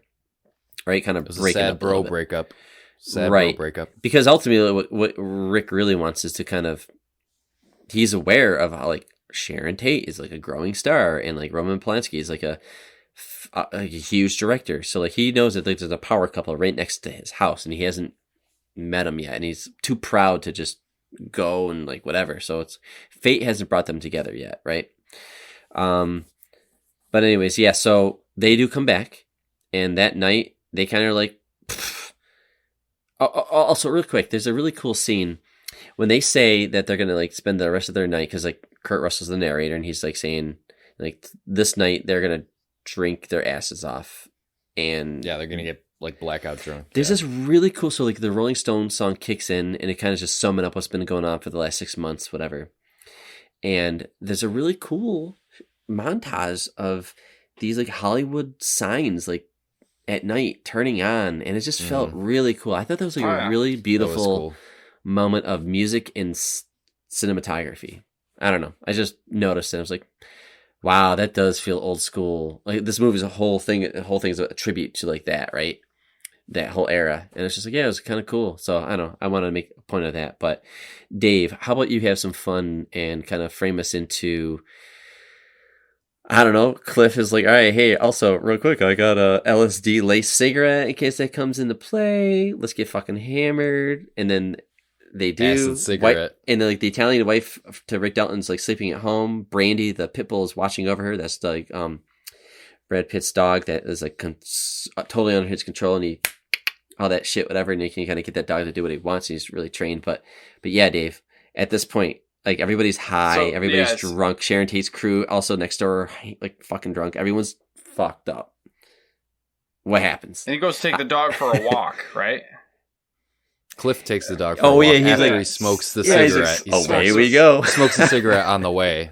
Yeah, the cigarette. I love how he talks. So this, I don't know, the entire movie is kind of building up to a crescendo, and this is kind of where like all the pieces kind of come together into one giant, hyper-violent, massive thing. So classic Tarantino. Yeah, the Mansons are going up there to murder Roman Polanski, and then they run into Rick Dalton. I'm guessing because they have that loud car. They interrupted his goddamn margaritas. So he goes out there and he starts yelling at those fucking hippies. He's banging on the hood of the car, telling them to turn this piece of shit around and get the fuck out of here. Do you think he scared them? Like, why didn't they shoot? Scared? Yeah, because Tex had the gun in his hand, and he kept slamming the hood, he cocked it, but then he like uncocked it and put it down, and he backed it, he backed up the car and fucking backed all the way out. He yells at that redhead. I forget what he said, but it was just like, if he was scared, if he was just thinking better. I think he was. Yeah, I think they were just scared that he like saw them, so they were thinking off a little twice about going. Yeah, they were thinking twice about going up there. Yep.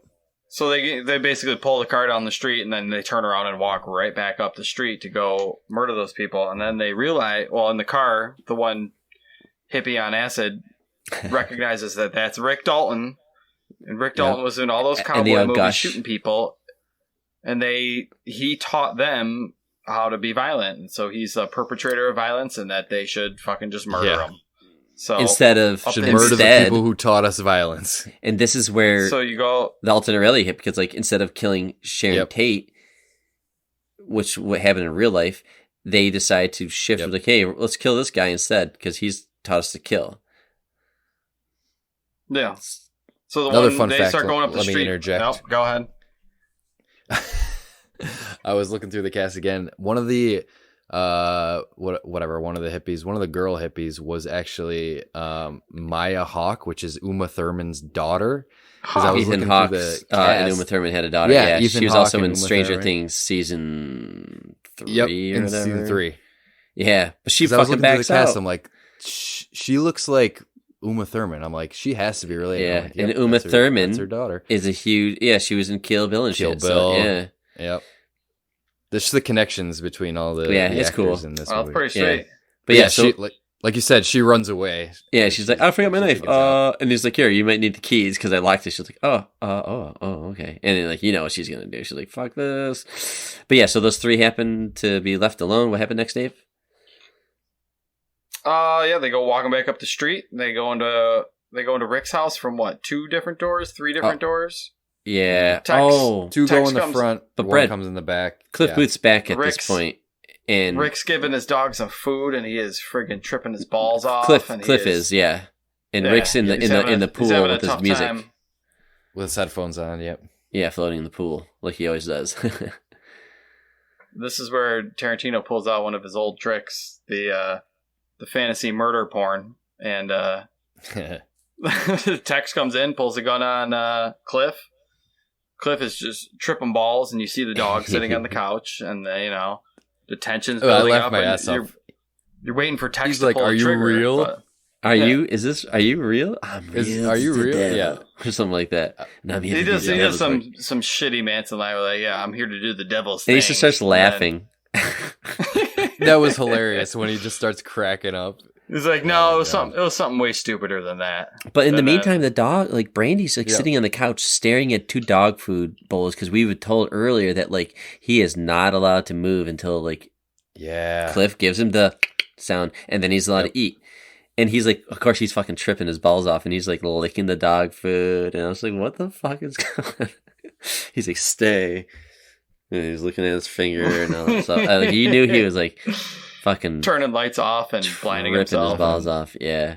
But yeah, so then, Then he gives the click, yeah, yep, and yep. then And dog attacks. Oh my god. Yeah, bites, that was is crazy. it bites Tex first and is ripping Tex, on him. Yep. Yeah, because Tex And I sent believe- the Ripping on one his girl to leg, go get the Starts wife ripping of. on his nuts. Yep, started biting. Like, yeah, he just constantly ordering that dog.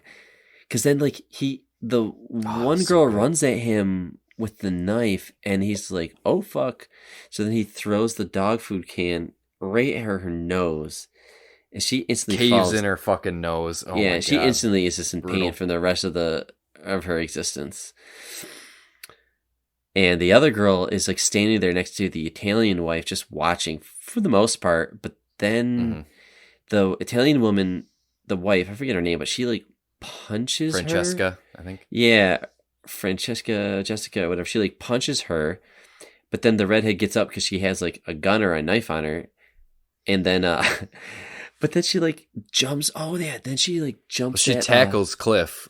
yeah, like, over and the he gets table. he's tripping. He gets him. He He gets notices stabbed. he's got a knife in his hip, and then all of a sudden, and then it's just like, I don't know. I forgot about how violent this next scene was, but I was just like, because he just curb stomped, like he just caved in Tex's face just before this happened. Like he stomped on his stomped his face. Yep. Yeah, so Tex is dead. The other girl's on the ground being eaten by a dog with a caved-in nose, and the other girl Yep. tackles him, and then she fucked up because she put a knife in Dude, it, this was and crazy.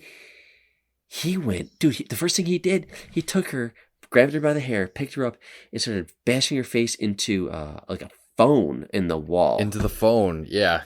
And then he goes It over. was like 6 or 7 things that he smashed her face into. a poster Into the well, mantle of then to the fireplace. mantle of the fireplace. Oh, Oh, God. my god, dude! It was just so violent, and over the top. But I think he did this The last because scene when was like- he had her in his hand, he looks at her like his face all smashing, and he's like shakes his head, and he's like, "Yep," and then he just puts her down. yes, Like, dude. "Yep, she's dead." So he killed 2 But this- people. The dog, I don't know. How does she get away from the dog? I can't remember. Oh, the dog's scared of guns because she shoots She it. shoots the gun off. Yeah, She shoots the She got ceiling. the gun from Tex, And then she yeah. like runs like a goddamn maniac into like the glass wall. Through the door and then out into the pool. into the pool. Yep. Where Yes, Rick is which sitting scares with the his shit out of Rick is just Rick. jamming out. And Yeah, he's his jamming out to immediate some cool reaction, tunes. if somebody's screaming and shooting Fucking a gun in his hippie. pool, is to go He said into his- his closet or go into his pool house, Oh and he's my just got God. a fucking flamethrower from his movie in the pool house where he Cigarette just hanging out, wearing like a robe douses or her. whatever. Yep. And just yeah, because Yep. she aims the gun Torches at her. him, and he just Yep. Torches her. Yep. torches Done. her at. Which I don't know why she didn't go in the water. but she seemed like she was just not thinking at that point. She was like blind. Yeah, she was fucked up. She was barely alive anyways. Yeah. So she dies, and then it kind of calms down. Then they kind of won. That was it. The police show up. You find out that because Cliff collapses at one point, but it's probably just like the blood, the fight, the drugs. They also drank a shit ton earlier that night.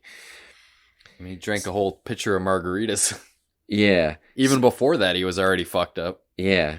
Yeah. So he comes back and he's like, So Rick Dalton goes out there. And he's like, all right, buddy. Like they can't part, but they have to, and all that stuff. It's kind of like a happy ending because what happens next? Like the neighbors next door are kind of like, hey, what happened? And kind of Rick gets kind of invited to this new opportunity to be kind of like next to kind of the new generation of Hollywood. It's funny because he finds out that Sharon Tate is actually a huge fan of him, so she invites him. Everybody up to her is house. though. That's the thing. Everybody, even the guys who kill him, is like, oh, I had a fucking like the lunchbox. He was on my lunchbox. Yep. Yeah.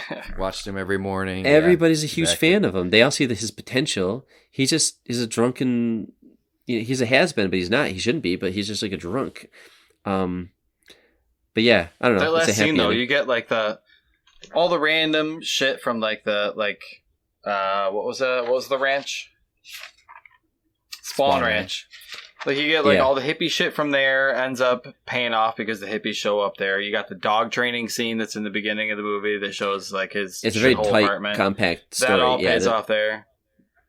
Like from his fight with Bruce Lee that Cliff can handle his shit. So like he's not going to get bullied around, and that he's cool under pressure. And then you got the whole flamethrower thing that gets set up in like the very first scene of the movie. But that whole chunk right there just reminded me of the end of Inglourious Bastards, where it's just like the fantasy murder porn, where I think Tarantino just like picks out like an evil figure from his past that's like part of pop culture or whatever, and he kills him the way he could, basically. Yeah, like he wanted to kill Hitler, so he like literally has them shoot Hitler in the face in Inglourious Bastards. Like you see it, and it's like like people hate Hitler so much. It was like thank you Tarantino for like letting us see that, because like fuck that guy. And it's the same thing. This man is like Sharon Tate was like this young woman who was pregnant, and they fucking like Dave, you really should see how fucking evil. You should watch a Manson documentary. It's sad. Yeah, it's really fucked up. I want to see that. It's to appreciate this movie though. Like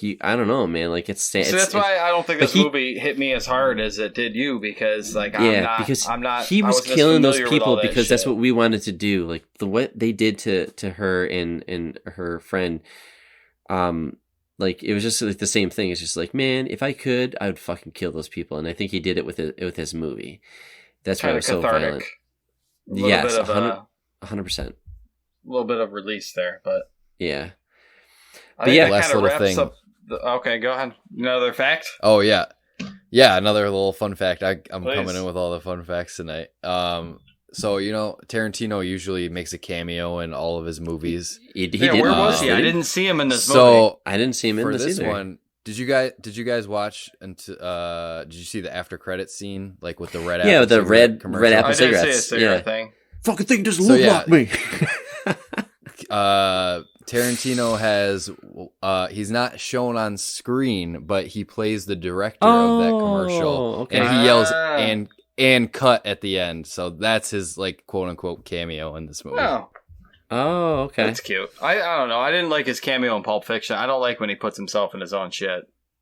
I like his cameo in every one of his movies. Oh, I know. I like it. It takes me out of it because I'm like, oh, there's fucking Quentin Tarantino acting and putting himself in his own shit. So, I don't know. Yeah, other directors do that. But yeah, M. Night Shyamalan does it. Alfred Hitchcock famously does it. But he doesn't talk in his movies. Just like, Stan Lee does it. Whatever. It's Tarantino's just gonna do what Tarantino does. But yeah, kind of a fun little thing they did at the end where he's just kind of like selling himself out still. Like he's just like he has all these like cool lines about the red apple cigarettes, but then as soon as he like cut. He's like, fucking things suck. Fucking things look like disgusting. Fuck this. And he punches like his like cutout, and he just hates it. And it's Like, just, why'd you think this was good? I got a double chin in this fucking that's what it was. picture. He Fuck, punches double it. chin. I love how emotional he is. I love it. I want to see these characters again. I want to see another one for some fucking reason. I just want more. Like when when Brad Pitt is like Cliff Booth is scaling the building or the house to get to the thing. Like you hear the. Like he's like little ninja moves and stuff like that. Like it's just like, what can this guy do? You know? So I don't know. I would love it. Probably won't happen. It's not necessary. Like that's what we do. We always want more of something. Like just accept what it is. But I don't know. DiCaprio and Brad Pitt together with Tarantino. Like Jesus. So it was fun. fantastic. I just wish it was less based in reality and more of its like its own universe built in on itself. If you ever catch I would up have gotten on more out of it that way. But on what really happened to Sharon Tate and just see what like why like Charles Manson is infamous. I have to now, but just watch like a YouTube 10-minute breakdown maybe or something like that, what it is or something like that. But it is pretty fucked up. Knowing might change knowing the history of that definitely enhances this movie for sure. Because I can see how like if I didn't know anything about like the whole Charles Manson stuff, like that wouldn't have landed for me at all. Yes. Yeah. Another good Tarantino flick though. It was it's a fun ride. Yeah, like I said, overall I liked it. Some parts were, I had whatever, didn't like as much, but overall I definitely enjoyed it. I'm glad I watched it. Good. Yeah. I don't know anybody who would watch it and be like, I didn't like it, But all right, yeah. It's Tarantino. It's if you like movies, you probably like a couple Tarantino movies. So I wanted to do this one because it was fresh, and I just was like blown away that you guys hadn't seen it. And it's just, I don't know, it's just like a fucking ride, man. So it's not deep. It's not a deep movie. It makes you think. It's just kind of like, woo, that was fun. So is there anything else you guys want to say on this? Otherwise, we can take a break and then get into what's that wiki. But yeah, any kind of closing comments on the movie? I don't know. I would definitely watch this again. Now that I kind of know what to expect from it. But yeah, I enjoyed it. It was a good pick, Brandon. Thanks for making us watch it. Yeah.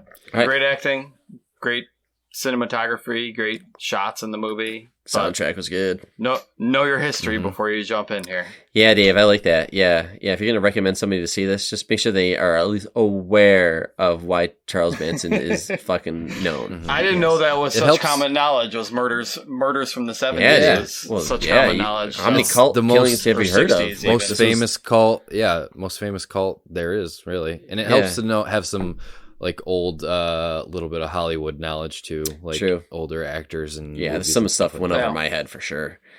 Okay, great. Well, glad we did that. So yeah, let's take a break, and when we come back, Dave is going to lead us with some what's that wiki.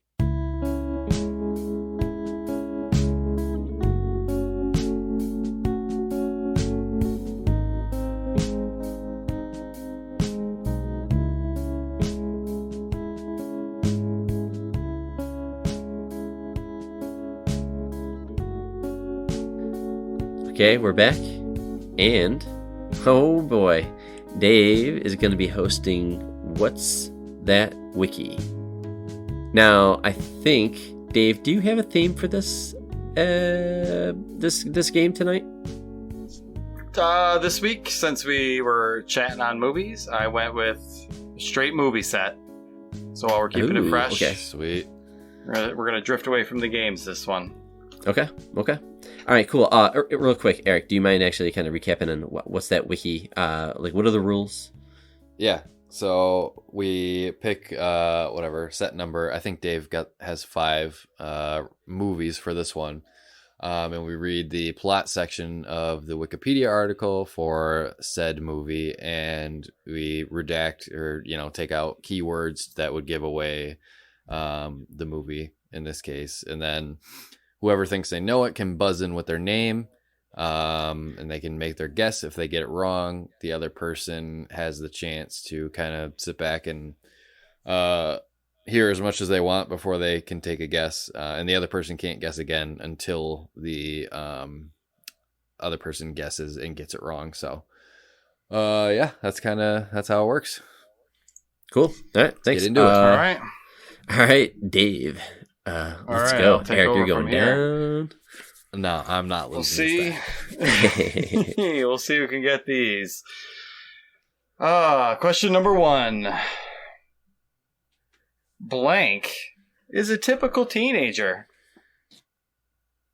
At home, Blank's meek father is bullied by his supervisor.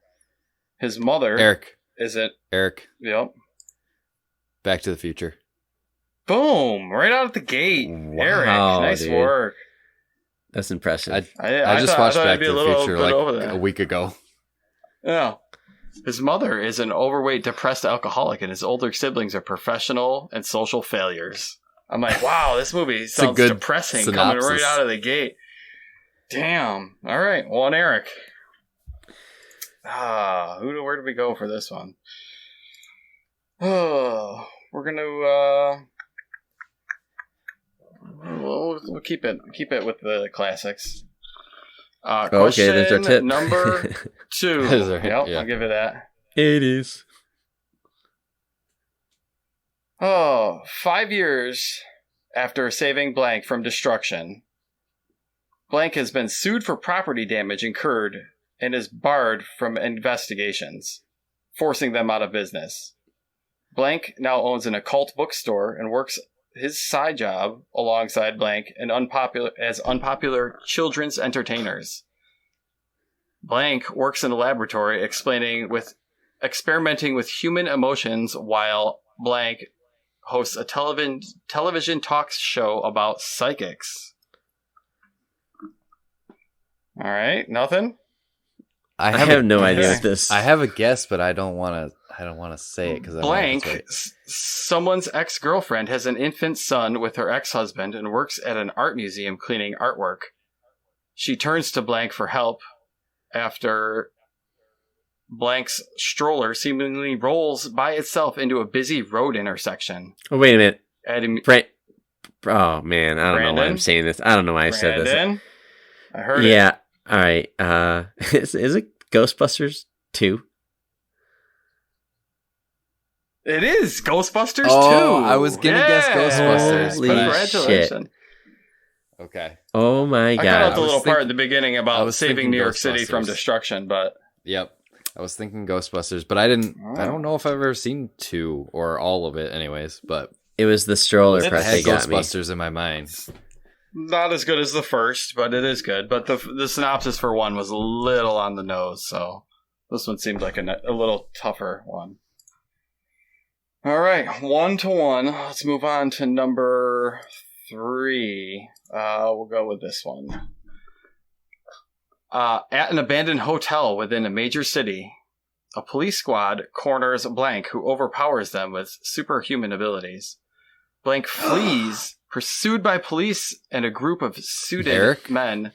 Yep. Eric, you're... Is it... You better get it right. I might have... Is this The Dark Knight? No. No. Yeah, that's not where I was going with it. All right, let me sit back. Blank is... Yeah, soak this one in.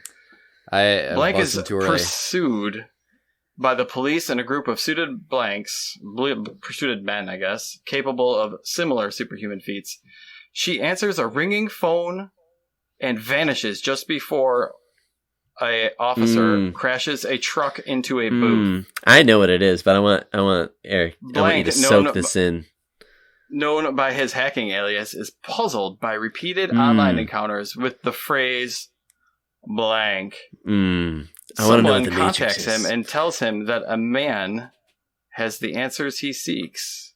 Brandon, come on. Yeah. It's the Matrix. Okay, that's what I was thinking. There you go. Okay. All right. The different, you forget about that Trinity scene right in the beginning, and that's a great setup for that movie. See, I didn't remember that. It's been a while since I've seen The Matrix. I saw that movie, had no idea what it was. I just was like, oh, it's popular. I went in there thinking it was like FBI, CIA kind of shit. I had no idea what was coming. I was like, what just happened with her in that phone? I was like, okay, I'm in. I don't remember that part at all. It's trippy from like the word she go. Like shit is just puts her hand on the glass. 1,000 miles an hour. Yeah. All right, No, Brandon is up 2-1. Eric needs this one to tie. Movie number 4. The family of blank, a wealthy person, attend his 85th birthday party. The next morning, blank's housekeeper finds him dead with his throat slit. Yes, Eric. Knives Out. I just watched this. Yay, Knives Out. Oh, I didn't even think that recent. Yeah. Good movie. That is a great movie I've also watched recently, and that is, I don't know, that one took me by surprise, knowing nothing going in, and it was I like that one a lot. Very, very pleasant. All right. I don't know if you guys have both seen this one. It's for all the marbles. Yeah, you got all 5 here. I don't want to give any undue advantages, but I've got the wiki up here, and this is what it is. I don't know. Whatever. If it's a movie and it's known in some capacity, I think we'll have a shot. Sure. Question number 5 for automobiles. Blank is a teenager who lives in a slum with his aunt. He attends school within blank, but lacks the virtual currency to travel to other locations. Eric? Shit. Yes, Eric. I might have buzzed in too early. Yeah, what? How do you... Is this Ready Player One? It is. Oh, I've never seen it. I don't even know anything about it. 2-2 for me. See, that's why I was a little concerned about putting. I thought it was Last Action Hero. I figured it was a movie. It was a movie about games, so I figured it might synergize a bit. No. Congratulations, Eric! You won a all expense paid trip to motherfucking Space Camp. Yeah, baby, going to Space Camp. Congratulations! Damn, that was fun. I thought it would be a lot worse at the movies. It's a little different with the movies, but it's definitely worth seeing, Brandon, just for all the random like video game shit there is. So but many stuff. The book is way better than the movie. Ready Player One. Yeah. And then I go and I see if you read 72 on Rotten Tomatoes, so it's watchable. I know you can read, but if you do read, yeah, the movie's decent. But yeah, like Dave, I never read the book, but I've heard the book is fantastic. Yeah, there's whole sections of it that are just completely swapped out from the book to the movie, but a 40-year-old dude will enjoy reading this book. Like, I can read this book and be like, cool. Because literally everything is hitting the 80s nostalgia. Everything in the entire movie is all about 80s nostalgia. So, okay. I don't know. Take that going in. We'll see. Okay. But yeah, I guess we'll see what game we play next time. I don't know. We might switch it up next time. Yeah, I know we haven't really decided. I know there's a lot of new things that just coming out, buckets that we gotta fill and holes we gotta plug in our list and all that stuff. So, yeah, we'll think about it. But I think we're also open if anybody that listens to the show could suggest something. We're down to try it out. Yeah, I think we could wrap it up. Oh, man, I lost. Sucks. Is there anything else you guys want to say? Otherwise, Eric, you can close us out with some social shit. You want? Yeah, I'll just throw that in right now. You can follow us on Twitter at Nomads of Fantasy, and if you want to email us any comments, questions, tell us how much you loved Once Upon a Time in Hollywood or hated it or whatever, you can email us at nomadsoffantasy@gmail.com. So yeah, send us some feedback. We'd love to hear it, and we'd read it on the show if we got any. Someday. Sweet. You got anything else, Dave? It's been a pleasure. No. Just looking forward to E3 coming this weekend. Hopefully there's a lot of good shit announced. I'm assuming maybe we'll have a review of E3 next week. I don't know. We'll see what kind of crazy stuff gets announced and what gets, I don't know, depending on what gets announced and what gets delayed and what's even there. So yeah, I know that's on super interested for that. It's going to be busy, at least. I think. Yeah. And I know we have some games that we also want to have, kind of like some trivia games. So we'll figure all that stuff out. We'll get it out as soon as we can kind of get that figured out on our end. But a lot of new stuff is going to be going on. So, and then again, there's just so much stuff that we're playing and watching. Invincible is going on in the background. I want to talk about that shit.